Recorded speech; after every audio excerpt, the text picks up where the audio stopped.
Gente, boa noite. É um prazer enorme ter vocês aqui hoje. Essa comunidade de JavaScript aqui, a galera. Pô, JavaScript é lindo, né, gente? Vamos combinar, apesar dos bugs aí, né? É lindo demais. Bom, eu queria, então, assim, primeiramente me apresentar. Meu nome é Lucas Porto, eu sou professor aqui nessa instituição e também sou dev Full Stack JavaScript aqui, como a maior parte de vocês. Hoje nós vamos começar falando sobre as boas práticas com JavaScript, o que é muito importante. E para isso, eu vou convidar para vir ao palco agora o João Lima. O João Lima, além de um grande amigo meu, é dev front-end na Max Milhas. O cara conhece de JavaScript. Então, João, fica à vontade, meu amigo. Boa noite, prazer. Já me apresentou, né? Falou que eu trampo na Max Milhas. Tô lá tem pouco tempo, mas tô desenvolvendo aí já tem um tempinho. Comecei aí com uns 15. Mas a gente vai tentar passar um conteúdo aqui bacana para todo mundo. Bom, a palestra hoje, graças a Deus, é sobre Java, né? Só que com script, que é bem melhor. Se fosse o outro eu não ia conseguir. Então vamos lá. O foco hoje é em boas práticas, passar um pouquinho de conteúdo aí para vocês. Bom, o que vai ser falado aqui hoje? Que isso? Ah, tá, não. Não sei usar isso aqui. Não passaram o tutorial antes. É só qual dos dois? Pode crer. É intuitivo, falaram, né? Tá de boa. Bom, hoje a gente vai falar sobre o que é JavaScript. Vai dar uma pequena resumida, né? Tentar resumir como que o JavaScript ele é executado no seu navegador.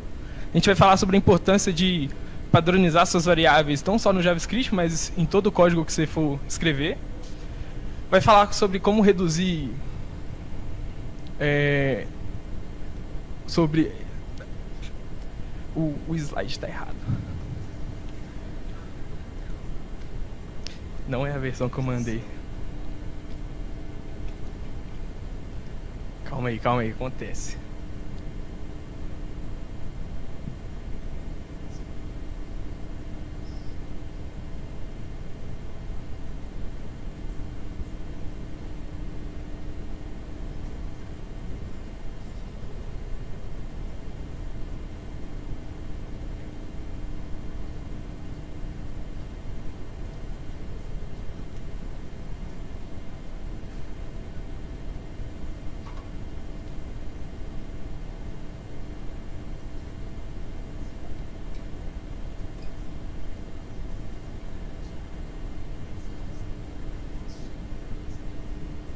Boa, cara que manda muito. A gente vai falar como reduzir estruturas procedurais com Object Literals. A gente vai também explicar como evitar callback hell no JavaScript. Vai falar um pouco sobre Promise-All, Promise Race e Promise-All Selected. E a gente vai tentar passar um conhecimento aqui bacana para vocês. Bom, no geral, o que é JavaScript? JavaScript é uma linguagem que foi criada em 95, 100% voltada para a web. A ideia dos caras era possibilitar os sites que eram desenvolvidos na época ter um pouco mais de funcionalidade. Só que com o boom que teve, com todo... A galera adotou muito bem a tecnologia e ela acabou entrando na trilha de tecnologia que todo desenvolvedor web precisa conhecer para poder programar para a web, né? Junto com HTML, que você utiliza para você escrever a estrutura da sua página, o CSS que você utiliza para estilizar a sua página, deixar bonitinho, e ver o JavaScript aí possibilitando a gente criar funcionalidades, né? Quando a gente clica no botão, faz um request para um servidor, pega uma informação e joga na tela do usuário. E o boom na época foi tão grande que, uma curiosidade a mais, que o JavaScript ele é a tecnologia mais onipresente do mercado. Não existe outra tecnologia que está presente em tantos lugares como o JavaScript. Contando que você tem um interpretador, você consegue utilizar o JavaScript em qualquer lugar que você queira. Tanto no smartwatch, no telefone, na sua geladeira, na televisão. Só basta ter um interpretador que você vai executar seu código. Virou o Julius da programação, né? Então, no front-end ele vai estar lá, no back-end ele vai estar lá, no mobile ele vai estar lá. E é isso. O cara apareceu em todos os lugares. Bom, como que o JavaScript é executado no seu navegador? Vou tentar dar uma resumida aqui em 4 passos. Primeira coisa é você clicar no padrão ali, né, no seu arquivo index.html que você criou. Ele vai abrir no seu navegador. O próprio navegador vai começar a interpretar e compilar esse arquivo, vai passar linha por linha ali daquele arquivo, até ele encontrar uma tag script, que é onde a gente vai deixar o nosso código JavaScript. Depois disso, quando ele encontrar, entra o motor do JavaScript, que no meu caso, pelo menos que eu utilizo o Chrome, é o V8. Ele é responsável por realmente executar o seu código ali, interpretar e compilar. E cada navegador tem um motor diferente. Então o Chrome tem um V8, o Safari tem um, o Mozilla tem um. Então é por isso que às vezes você desenvolve uma feature que funciona no Chrome e essa feature ainda não chegou no Mozilla porque aquele motor não tem aquela funcionalidade específica que você está precisando. Depois a gente tem a compilação de just-in-time, que é conhecido como o JIT Compiler. Ele é a combinação dos dois mundos, né? Tanto do compilador quanto do interpretador. Então ele pega basicamente o melhor que o compilador tem, o melhor que o interpretador tem, junta e te disponibiliza o seu código, que é executado de uma maneira muito rápida. E no final a gente tem o nosso ambiente de execução, que basicamente é onde o seu JavaScript está rodando.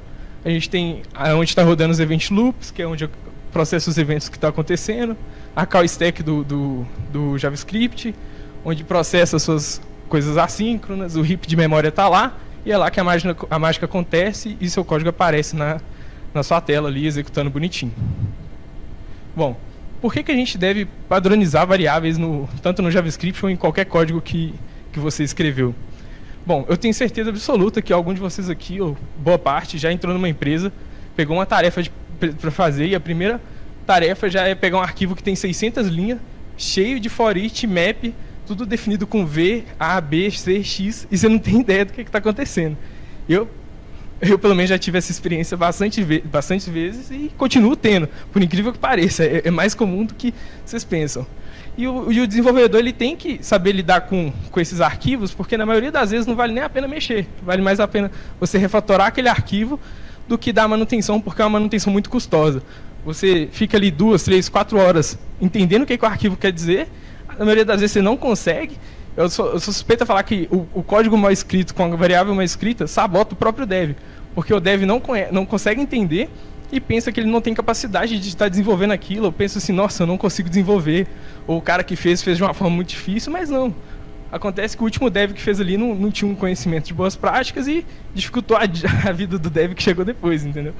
Então é muito importante a gente escrever nomes de variáveis conforme o contexto daquela aplicação, daquela regra que a gente está mexendo, do arquivo que a gente está mexendo, porque o próximo dev que chegar vai conseguir pegar aquele código e entender certinho o que está acontecendo, sabe?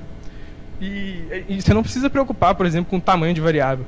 Eu prefiro pegar um código que tem uma variável de 50 caracteres, por exemplo, que eu vou entender o que está acontecendo, sabe? Do que pegar um código que tem uma variável com 5 caracteres.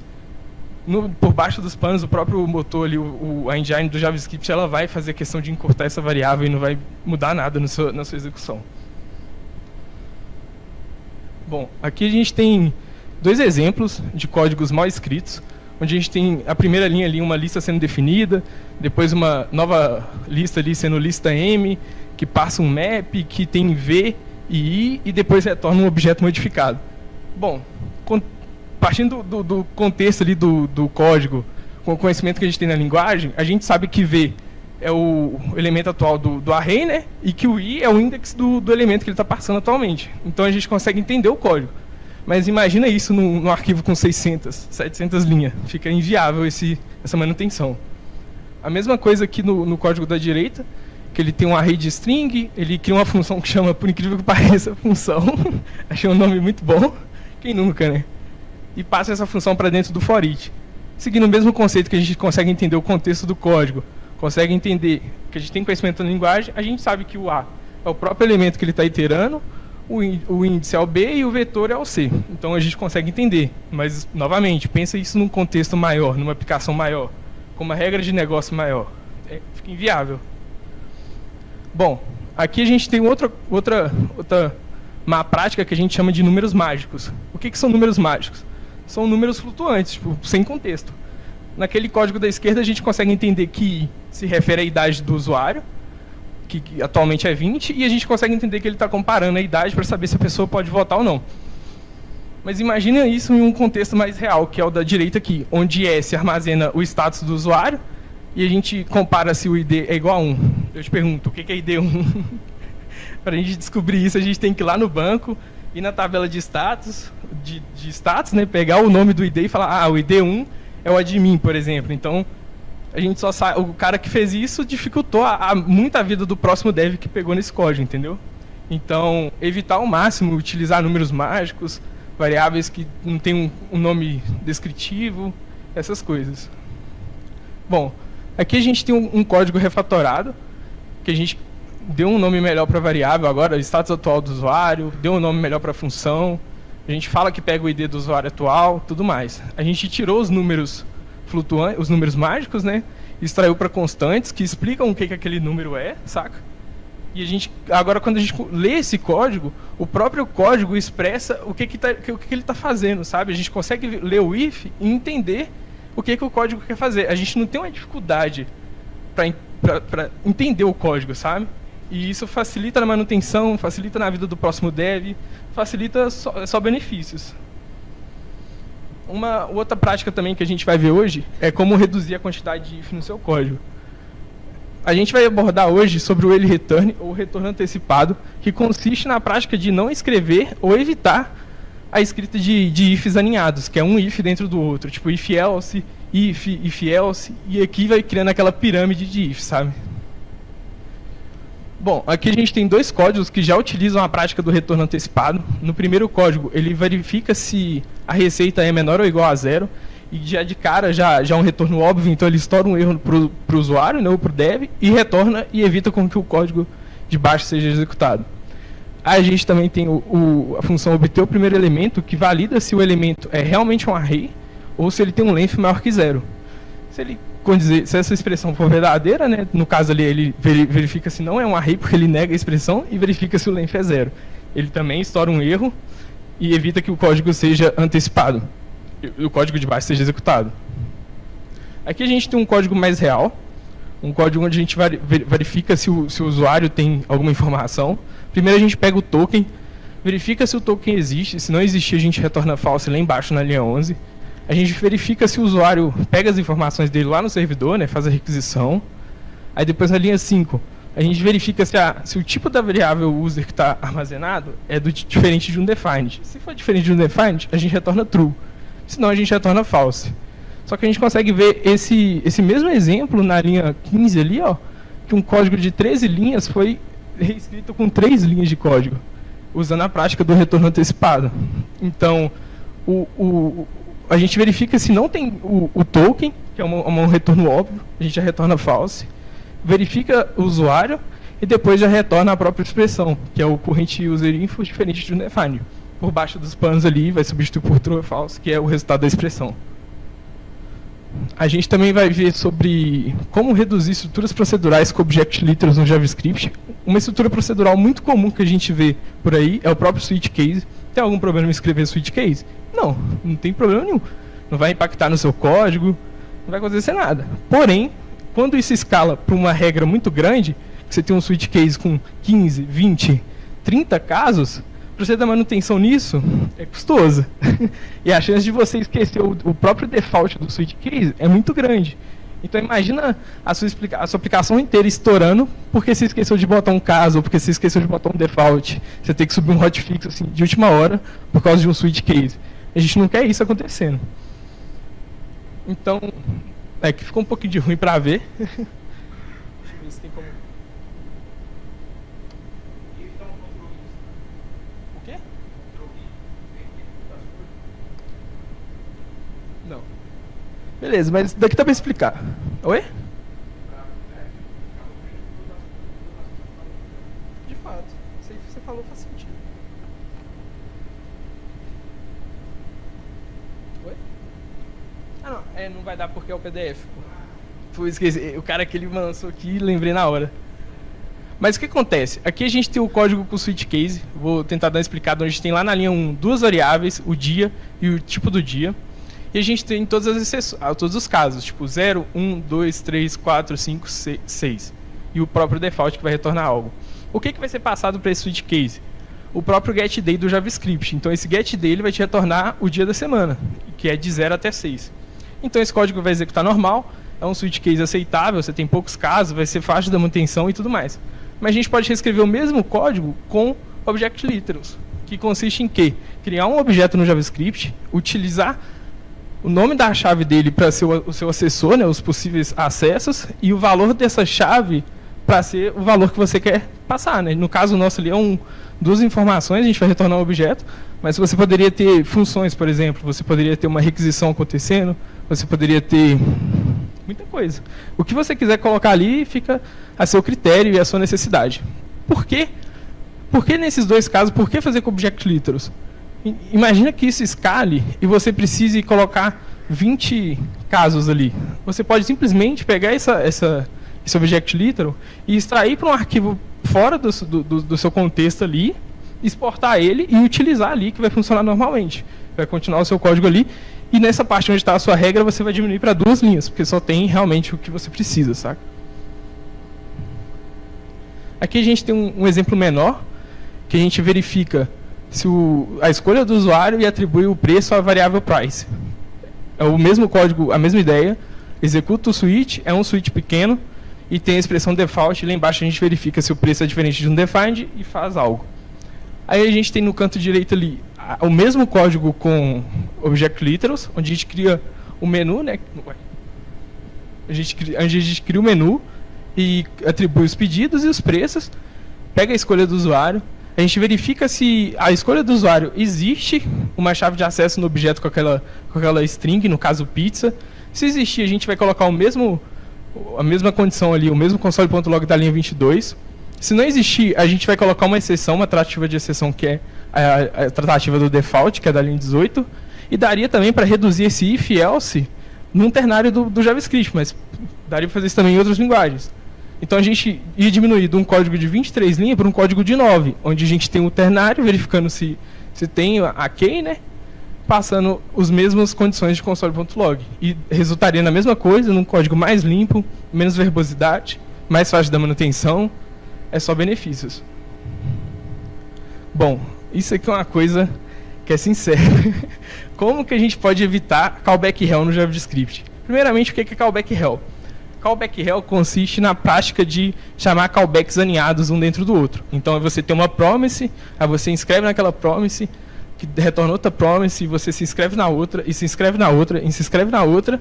E quando pensa que não, você tem uma pirâmide de promessas ali, e você não consegue mais dar manutenção, fica um código difícil de ler, você mexe num lugar, quebra em outro. É complicado, é bizarro. Aí aqui ficou com o trema preto, ficou zoado, tá vendo? Mas aqui é uma prática clara de callback hell, que a gente pode ver que desenhou uma pirâmide no código, tá vendo? Que são vários assim que await dentro um do outro. No caso é tudo den, mas são vários dens um dentro do outro, aninhando a quantidade de callback.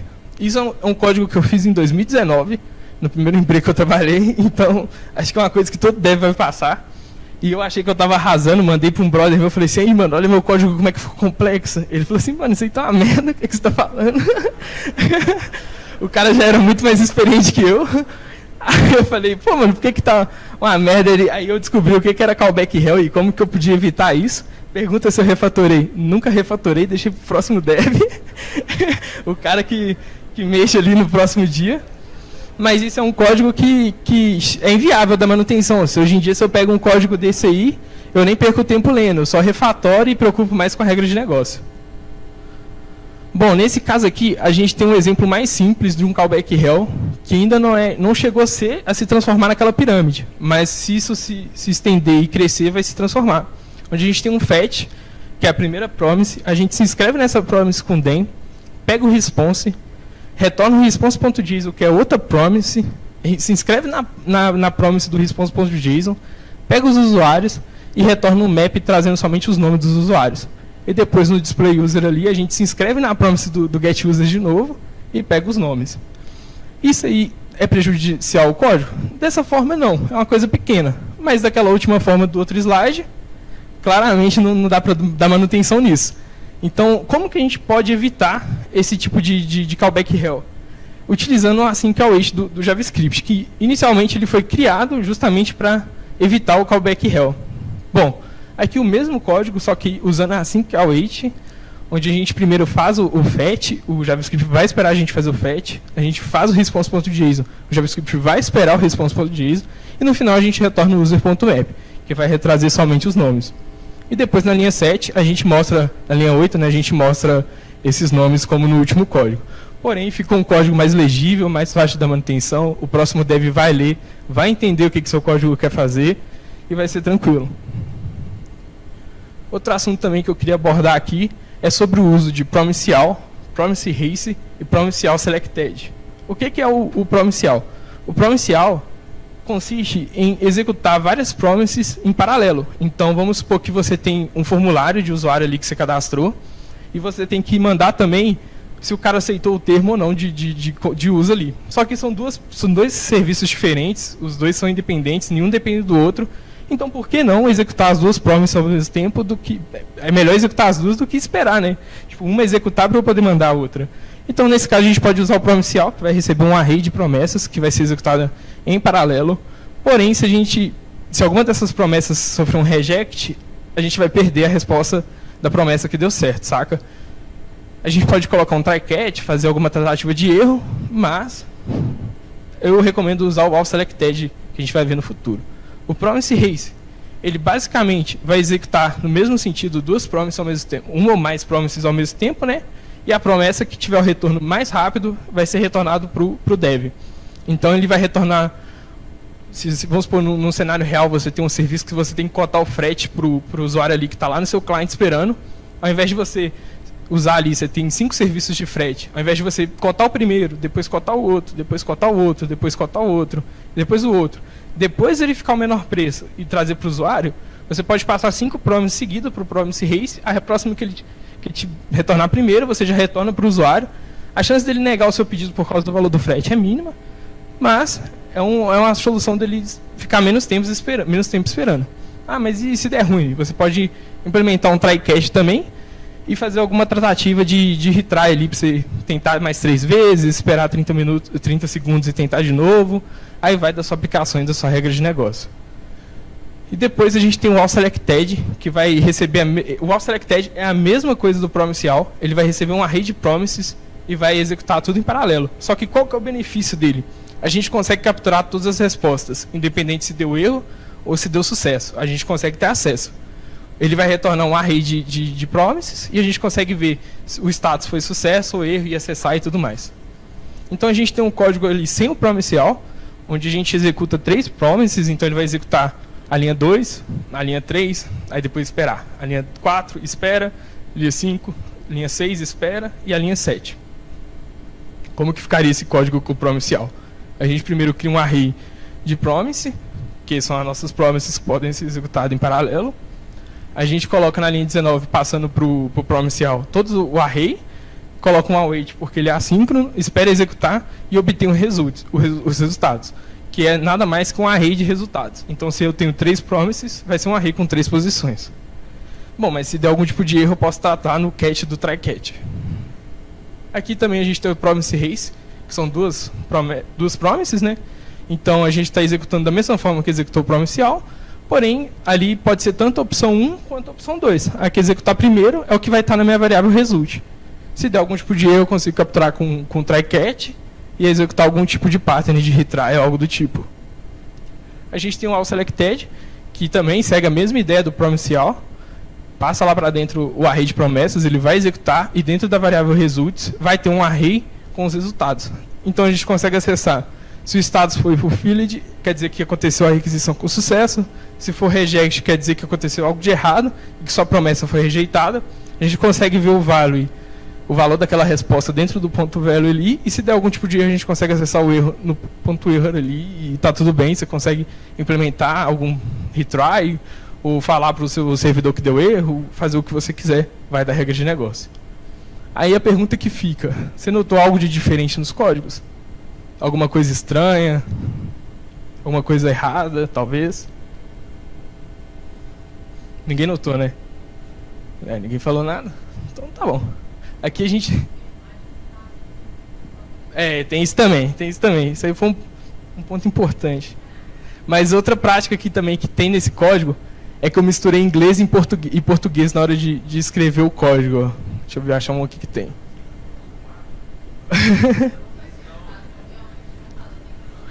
Nesse caso não dá, mas tipo assim, tem role ID, por exemplo, que seria a regra. aqui no primeiro exemplo, ó lá, tem o name, last name, full name, tem user, ali tem um código em português, esse aqui está em português, esse aqui em português, esse aqui está todo em inglês.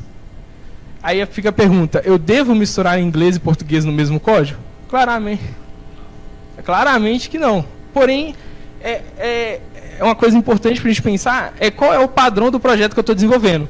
O projeto está escrito em português ou ele está escrito em inglês? Se o time que veio antes de mim escreveu o projeto todo em português, eu vou ser o dev que vou cagar a regra ali e falar assim, mano, tem que escrever em inglês? Claro que não. Eu vou respeitar o padrão do meu projeto e vou escrever todo o código em português.